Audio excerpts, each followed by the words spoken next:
இன்னைக்கு நம்ம ரவா பொங்கல் எப்படி செய்யலான்னு பார்க்கலாம். அதுக்கு தேவையான பொருட்கள் என்னன்னு பார்க்கலாமா?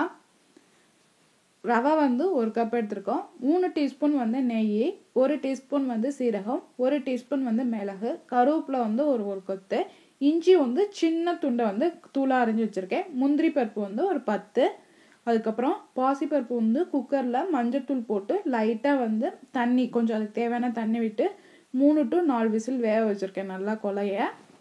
இப்போ வந்து எப்படி செய்யலான்னு பார்க்கலாம்.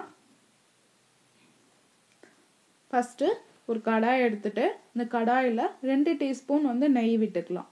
நெய் விட்டு அதில் வந்து சீரகம், மிளகு, இஞ்சி, கருவேப்பிலை, முந்திரி பருப்பு போட்டு நல்லா தாளிச்சுக்கலாம். நல்லா செவந்த வர வரைக்கும் வச்சுட்டு அதில் அந்த பாசிப்பருப்பை வந்து போட்டுக்கலாம். குழந்தைங்களுக்குலாம் இது ரொம்ப ஹெல்த்தியான ரெசிபி, சீக்கிரமாகவும் செஞ்சிடலாம், எந்த வேலையும் இல்லை இதில்.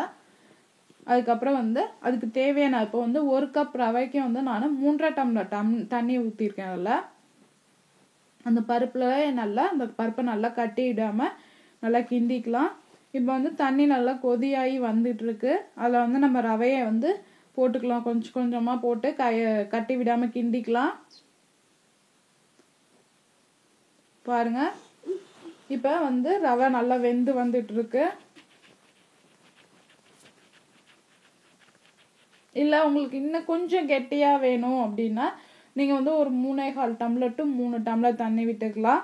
இப்போ நல்லா இது வந்து ரவை நல்லா வெந்து வருது. கொஞ்சம் நேரம் வேகணும். சிம்மில் வச்சுருங்க. இதை அடுப்பை நல்லா மீடியம் ஃப்ளேமில் வச்சு குக் பண்ணுங்க. இப்போ அதனால் இப்போ வந்து ஒரு இட்லி சட்டி மூடி வச்சு அதை நல்லா கொஞ்சம் மூடி வச்சிட்டிங்கன்னா நல்லா வெந்து வந்துடும் அது. இப்போ வந்து ரவா பொங்கல் ரெடி ஆகிடுச்சு. இது வந்து தேங்காய் சட்னியோட சாம்பாரோடன்னு சாப்பிட்டா ரொம்ப நல்லாயிருக்கும். செஞ்சு பாருங்கள். உங்கள் கமெண்ட்ஸை போடுங்க. எங்கள் சேனலை சப்ஸ்கிரைப் பண்ணுங்கள். உங்களுக்கு பிடிச்சிருந்தா உங்கள் ஃப்ரெண்ட்ஸ்க்கு ஷேர் பண்ணுங்கள். வீடியோ பார்த்ததுக்கு நன்றி.